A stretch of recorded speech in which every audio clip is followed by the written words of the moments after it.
నమస్తే, welcome to వీటీ news. లక్ష్యం సమాజహితం. నేను సోనిశ్రాజ్. ముందుగా హెడ్లైన్ చూద్దాం.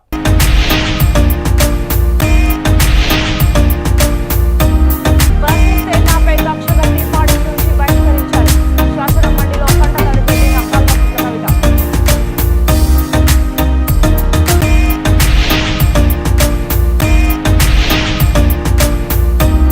లిఫ్టులు ఉండి కూడా పొలాలకు నీరెందుకు పారడం లేదు? ఉత్తమ్ కుమార్ రెడ్డిని ప్రశ్నించిన కల్వకుంట్ల కవిత.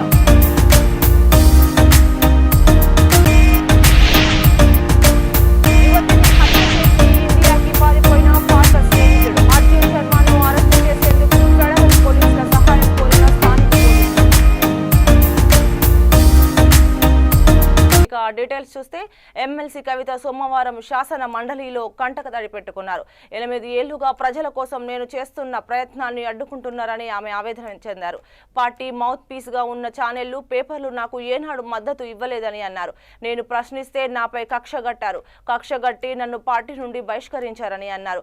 అంబేద్కర్ విగ్రహం నుంచి మొదలు పెడితే అమరజ్యోతి వరకు ప్రతి దాంట్లో అవినీతి జరిగిందని కవిత బీఆర్ఎస్ పార్టీపై ఆరోపణ చేశారు. ఉద్యమకారులు సూటిగా ప్రశ్నించే వారి పట్ల బీఆర్ఎస్ పార్టీ నాయకులు విచక్షణ చూపిస్తున్నారని కల్వకుంట్ల కవిత అన్నారు. మొదటి రోజు నుంచే ప్రయత్నం జరిగింది అధ్యక్ష.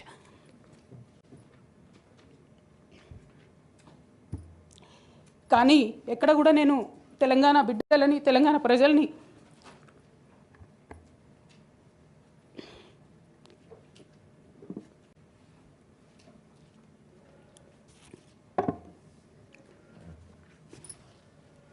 వాళ్ళను డిసప్పాయింట్ చేయదు కాబట్టి నవ్వుతూ పనిచేస్తూ వెళ్ళిపోయిన అధ్యక్ష ఇప్పుడు నా దగ్గరికి ఎప్పుడు పెద్దవాళ్ళు, పైరవికారులు, కాంట్రాక్టర్లు ఎవరు రాలేదు అధ్యక్ష.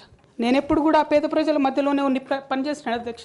నా దగ్గరికి వచ్చినటువంటి బీడీ కార్మికులు కావచ్చు, బీడీ టేకేదారులు కావచ్చు, అంగన్వాడీ టీచర్లు కావచ్చు, ఆశా వర్కర్లు కావచ్చు, ఐకేపీ ఎంప్లాయీస్ కావచ్చు అధ్యక్ష, అదేవిధంగా జిహెచ్ఎంసీ కార్మికులు కావచ్చు అధ్యక్ష, టీచర్లు కావచ్చు అధ్యక్ష, నిరుద్యోగులు కావచ్చు, ఆడబిడ్డలు కావచ్చు, సింగరేణి ఉద్యోగులు కావచ్చు, కరెంట్ ఎంప్లాయీస్ కావచ్చు, ఎవరు వచ్చినా అధ్యక్ష నేను కాదనకుండా నాకెంత వీలైతే అంత పనిచేసి పెట్టేటటువంటి ప్రయత్నం చేసిన అధ్యక్ష. అయినా సరే అధ్యక్ష, పార్టీ మౌత్ పీసులుగా ఉండేటటువంటి పార్టీ పేపర్లు, పార్టీ ఛానళ్ళు ఏ ఒక్కరు కూడా ఎన్నడూ కూడా మద్దతు ఇవ్వలేదు అధ్యక్ష. అయినా సరే ధైర్యం వదులుకోకుండా మొక్కువని ప్రయత్నంగా నేను ప్రయత్నం చేస్తూనే వెళ్ళాను అధ్యక్ష. తెలంగాణ రాకముందు, బీఆర్ఎస్ ప్రభుత్వం ఏర్పడకముందు ఒక మాట అనుకున్నాం అధ్యక్ష. కేసీఆర్ గారే పదే ఈ మాట చెప్పారు. ఉమ్మడి రాష్ట్రంలో మనకు కాంట్రాక్ట్ వ్యవస్థ వచ్చింది, మరి కాంట్రాక్ట్ ఎంప్లాయీస్తోని, అవుట్సోర్సింగ్ ఎంప్లాయీస్తోని దేశానికి నష్టం జరుగుతుంది, రాష్ట్రానికి నష్టం జరుగుతుంది, అందరికన్నా ఎక్కువ తెలంగాణ యువకులకు నష్టం జరుగుతుందని చెప్పారు అధ్యక్ష. ఆనాడు వారు సరదాగా ఒక మాట అనేవాళ్ళు, అందరికీ కాంట్రాక్ట్ పోస్ట్ ఉంది, మరి ముఖ్యమంత్రికి కూడా కాంట్రాక్ట్ పోస్ట్ ఉంటుందా అని చెప్పి ప్రశ్నించేవారు అధ్యక్ష.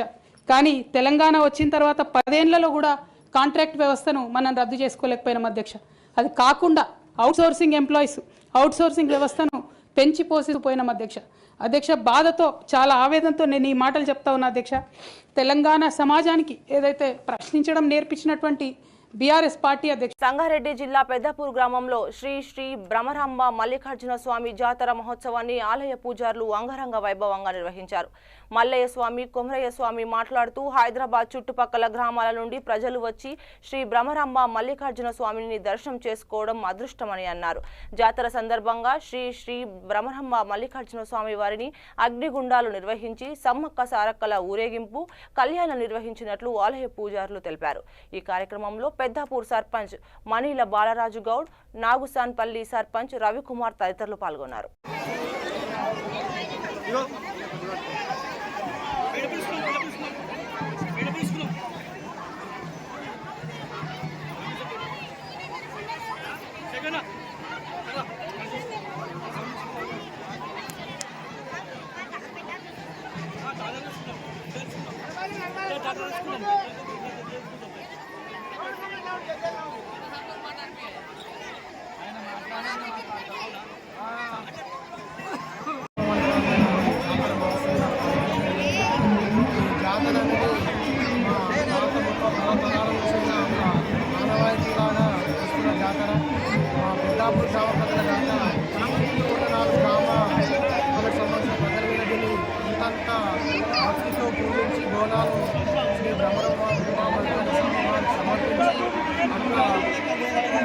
ఇంకా ఇక్కడ వస్తే మాకు ఏదో మంచి జరుగుతుంది నమ్మకంతో మా పెద్దలకు చెప్పడానికి అదే కొనసాగుతుంది. ఇంతకుముందు ఇట్లనే కొనసాగాలని కోరుకుంటూ మనందరికీ నా శ్రీ బ్రహ్మరామ వచ్చినట్టయితే జాతర జరుగుతుంది. ఆ పెద్దలందరికీ నడుస్తుంది జాతర. ఇది మాకు కూడా మీరు చిన్నప్పటి నుంచి చూస్తున్నాం. ఇప్పుడు కూడా మంచిగా జరుగుతుంది దేవుడి దయతోటి.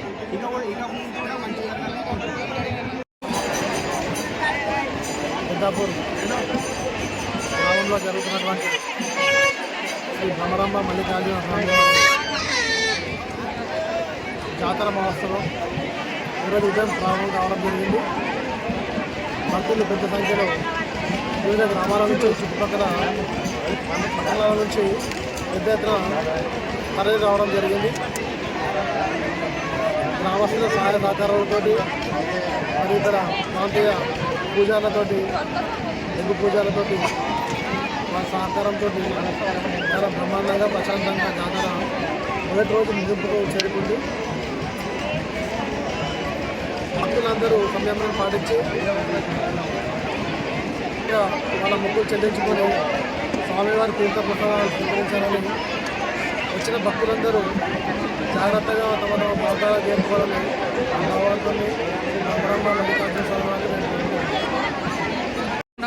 బోనం మళ్ళీ సమ్మక్క సారక తదుపరి సమ్మక్క సారక తెగింపు లగ్నము బంగారం మంచుట బోనాలు రేపు అమ్మవారి కార్యక్రమం జరుగుతుంది. ప్రజలందరూ ఎక్కడికడికి పబ్లిక్ వచ్చి అమ్మవారి ఆశీర్వాదం తీసుకొని మల్లికార్జున స్వామి ఆశీర్వాదం తీసుకొని మంచిగా ప్రతి సంవత్సరం ఇంకా ఎక్కువ తక్కువ వస్తలేరు. తీర్థప్రసాదం తీసుకొని మంచిగా భగవంతు ఆశీర్వాదం తీసుకొని వెళ్ళిపోతున్నారు. వచ్చిన వారికి అందరికీ అన్నదానం పెడుతున్నాం. అన్నదానం చేసే పోతున్నారు. కడ వేసి అన్నదానం తీసుకొని తీర్థప్రసాదం తీసుకొని వెళ్ళిపోతున్నారు. మహేశ్వరం మండలం మాణిక్యమ్మగూడ గ్రామాన్ని అన్ని రంగాల్లో అభివృద్ధి చేస్తానని గ్రామ సర్పంచ్ జనంపల్లి పద్మకృష్ణ అన్నారు.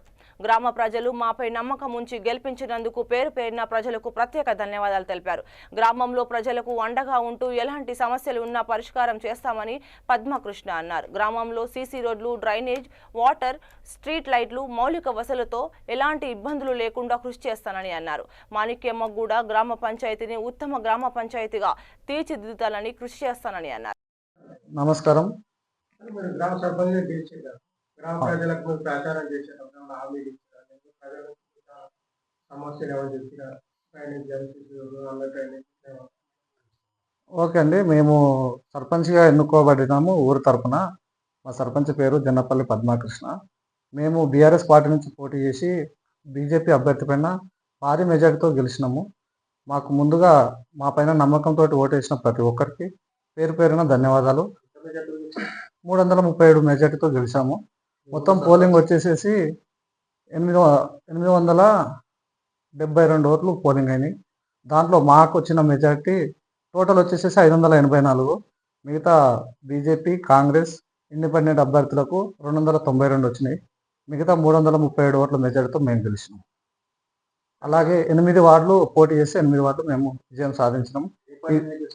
బీజేపీ పార్టీ పైన మేము బీఆర్ఎస్ నుంచి గెలుపొందాము. అలాగే మా పైన నమ్మకంతో భారీ మెజార్టీతో గెలిపించిన ప్రతి ఒక్కరికి పేరు పేరున ధన్యవాదాలు. అలాగే వాళ్ళందరికీ ఎప్పటికీ మేము రుణపడి ఉంటాము. ఇంకోటి ఏంటంటే ఊరికి మేము ఇచ్చిన హామీలు ఏంటంటే డ్రైనేజీ సమస్య, వాటర్ సమస్య, కరెంటు సమస్య ఉంది. ఇవి ఆల్రెడీ మేము వర్క్ స్టార్ట్ చేసినాము. 10 days లోపు మేము గెలిచిన 3 రోజులకు 4 రోజులకే వర్క్ స్టార్ట్ చేసినాము. ఇంకా ముందు కూడా అందరి సహకారంతో ప్రతి ఒక్కరిని కలుపుకొని ముందుకు పోకుంటూ ఈ సమస్యలన్నీ మాకు సాయశక్తుల కృషి చేసి ఉన్న సమస్యలన్నీ ముందుకు తీసుకుపోయి ప్రతి ఒక్కటి సమస్యను లేకుండా చేద్దామని మా ఒపీనియన్. మా వార్డు నుంచి మా తరఫున 8 మంది వార్డు మెంబర్లు పోటీ చేసి 8 మంది వార్డు మెంబర్లు మేము గెలిపించుకున్నాం. ఉప సర్పంచ్ దయాకర్ రెడ్డి గారు మా పార్టీ.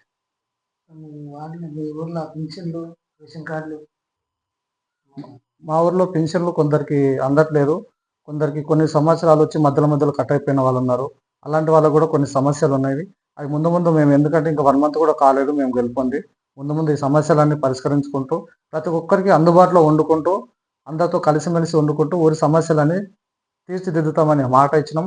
ఆ మాట ప్రకారం మేము ముందుకు పోతామని చెప్పి కూడా మరొకసారి మేము తెలియపరుస్తున్నాం. ఆ ఇందిరామణులు కూడా వచ్చినాయి, కొందరు స్టార్ట్ చేసుకున్నారు.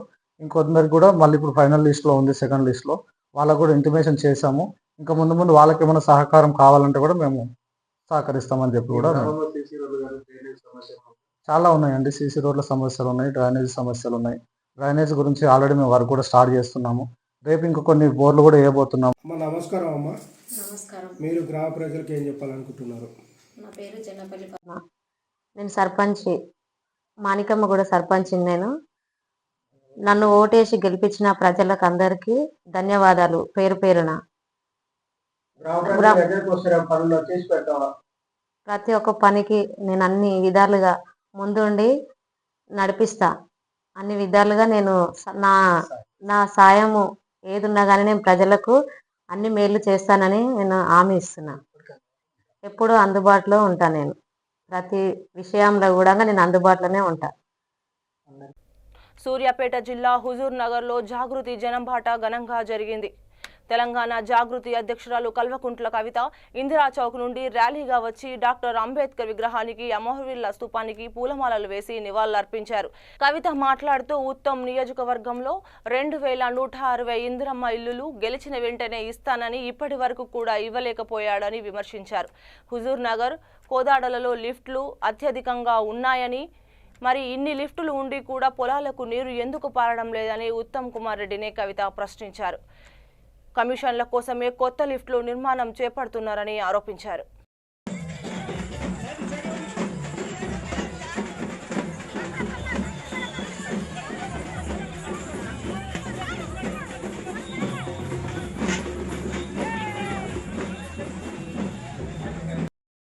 ఉద్యోగాలు రావాలని 2007 నుండి తెలంగాణ జాగృతి కొట్లాట మొదలుపెట్టింది.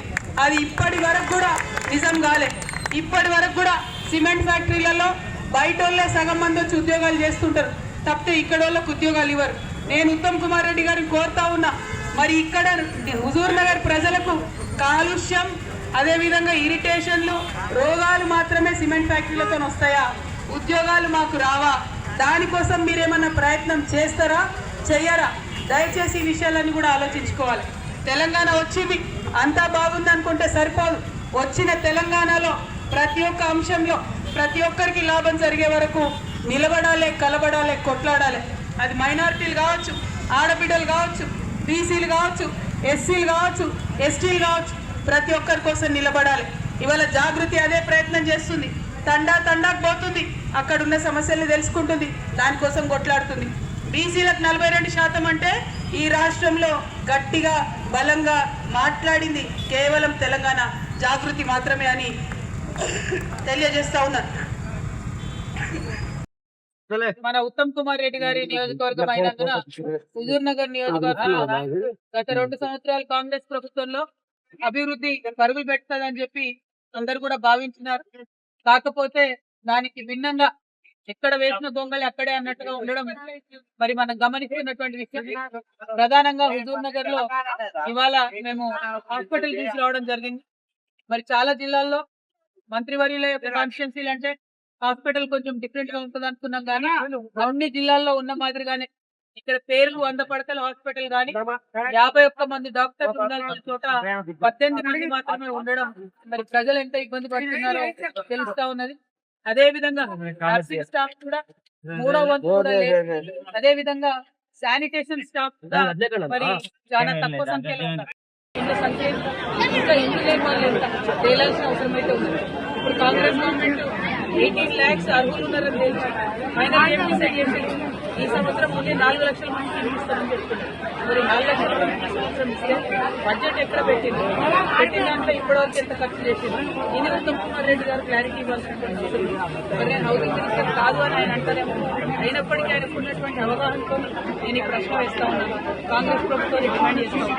ఎందుకంటే వాళ్ళు అధికారంలోకి రావడానికి ప్రధాన ఎజెండా ఏముంది, కేసీఆర్ గారు డబ్బులు పెట్టుకుని కట్టలేరు. మేము వచ్చి ఇందిరమ్మ ఇస్తామని చెప్పారు. ఎన్నేళ్ళు ఇస్తారు ఇందిరమ్మ? ఎట్లా ఇస్తారు? ఏ ప్రాతిపదికన ఇస్తారు? అన్నిటికన్నా ఎక్కువ ఇందిరమ్మ కంపెనీలను ఒకటి వేసినారు. అందులో కంప్లీట్ గా ఒకటే పార్టీకి సంబంధించిన వ్యక్తులు ఉన్నారని ప్రజలందరూ భావించిన విషయం మీకు కూడా తెలుసు. ఇట్లా ఒక్కొక్కటి ఆలోచిస్తుంది. అమెరికాలోని మెరీల్యాండ్లోని కొలంబియాలో నివాసం ఉంటున్న నిఖితా గొడిసాల కనిపించడం లేదని చివరిసారిగా ఆమెను డిసెంబర్ 31న ఎల్టీకాట్ సిటీలో చూశానని బాధితురాలి పాత స్నేహితుడు అర్జున్ శర్మ పోలీసులకు ఫిర్యాదు చేశాడు. పోలీసులకు ఫిర్యాదు చేసిన అనంతరం అర్జున్ శర్మ ఇండియాకు పారిపోయి వచ్చాడు. దీంతో అతడి మీద పోలీసులకు అనుమానం వచ్చి సెర్చ్ వారెంట్ తీసుకుని అతని అపార్ట్మెంట్లో తనిఖీలు చేయగా విగతజీవిగా పడి ఉన్న నిఖితను పోలీసులు కనుగొన్నారు. నిఖిత మృతదేహంపై కత్తిపోటు గాయాలు ఉండటంతో అర్జున్ శర్మనే హత్య చేసి ఇండియా పారిపోయాడని పోలీసులు అనుమానం వ్యక్తం చేశారు. అర్జున్ ఇండియా పారిపోవడంతో అతన్ని అరెస్టు చేసేందుకు స్థానిక పోలీసులు ఫెడరల్ పోలీసుల సహాయం కోరారు.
పెనుగ్రంచి ప్రోలు తిరుపతమ్మ పరివార దేవతల రంగుల ఉత్సవం భారీ వేడుకగా కొనసాగుతుంది. రంగుల ఉత్సవంలో భాగంగా తిరుపతమ్మ ఆలయంలోని 11 విగ్రహాలను భారీ ఊరేగింపుగా జగ్గయ్యపేటకు తీసుకువెళ్లడం జరిగింది. తిరుపతమ్మ అమ్మవారి దేవస్థానం మాజీ చైర్మన్ నూతలపాటి చెన్నకేశ్వరరావు తన సొంత నిధులు 8 లక్షలతో పలు రకాల సాంస్కృతిక కార్యక్రమాలు ఏర్పాటు చేశారు. కోలాటాలు, తీన్మార్ బ్యాండ్, డప్పు కళాకారులు, కేరళ నృత్యాలు, గిరిజన సాంప్రదాయ నృత్యాలు, కొమ్ము, సన్నాయి బ్యాండ్లకు చెందిన సుమారు 800 మంది కళాకారులు వేడుకల్లో సందడి చేశారు.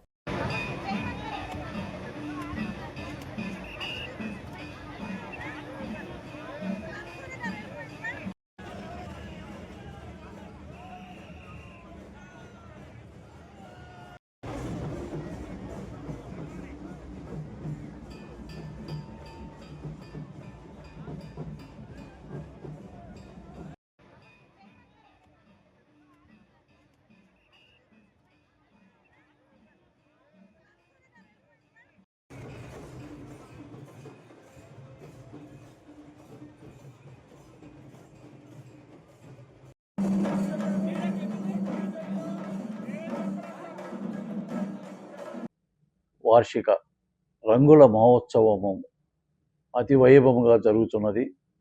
ఈ రంగుల మహోత్సవము ప్రతి 2 సంవత్సరములకు ఒకసారి నిర్వహించబడును. ఇది మన యొక్క ఆంధ్రప్రదేశ్, తెలంగాణలో కూడా మన గ్రామ దేవతలకు సంబంధించి అత్యంత ప్రధానమైన దేవాలయము. ఈ రంగుల మహోత్సవం ఇక్కడ మాత్రమే అతి వైభవముగా జరుగుతూ ఉన్నది.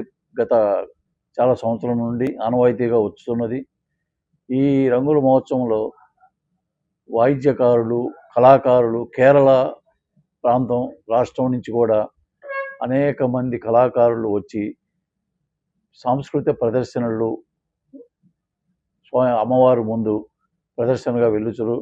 ఇక్కడ నుండి అమ్మవారు జగ్గయ్యపేటలో రేపు సుమారుగా సాయంత్రము 5-6 ప్రాంతాల్లో జగ్గయ్యపేటలో ఉన్న మండపానికి వేయించేసి అక్కడ 28వ తారీఖు దాకా అమ్మవారు, స్వామివారు అందరూ పరివార దేవతలు అందరూ కూడా అక్కడ ఉండి అక్కడ నుంచి 28 సాయంత్రం బయలుదేరి 28 ఉదయం బయలుదేరి మళ్ళీ తిరిగి పెనుగంచి ప్రోలు పల్లకితో వచ్చును.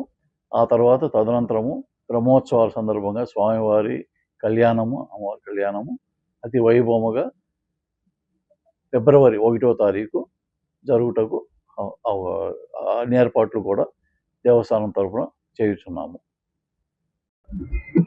అందరికీ శుభోదయం. ఈ రోజు బెన్నంజిప్రోలు శ్రీ తిరుపతమ్మ అమ్మవారు, గోపేశ్వర సమేత శ్రీ తిరుపతమ్మ అమ్మవారు సహదేవతలందరూ కలిసి ఈ రోజు జగ్గయ్యపేట రంగుల మహోత్సవానికి వెళ్తున్నారు.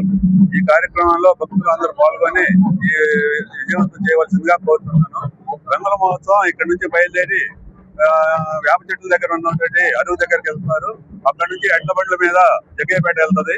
కావున దీంట్లో ప్రతి ఒక్కరు భక్తులు పాల్గొని, ఇది రైతుల పండుగ, అందరూ పాల్గొని ఈ రంగుల మహోత్సవాన్ని విజయవంతం చేయవలసిందిగా కోరుతున్నాను.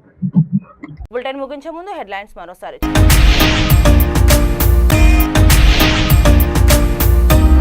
ప్రశ్నిస్తే నాపై కక్ష కట్టి పార్టీ నుంచి బహిష్కరించాలి.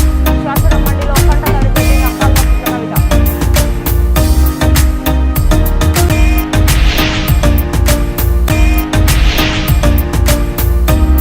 లిఫ్టులు ఉండి కూడా పొలాలకు నీరెందుకు పారడం లేదు? ఉత్తమ్ కుమార్ రెడ్డిని ప్రశ్నించిన కల్వకుంట్ల కవిత.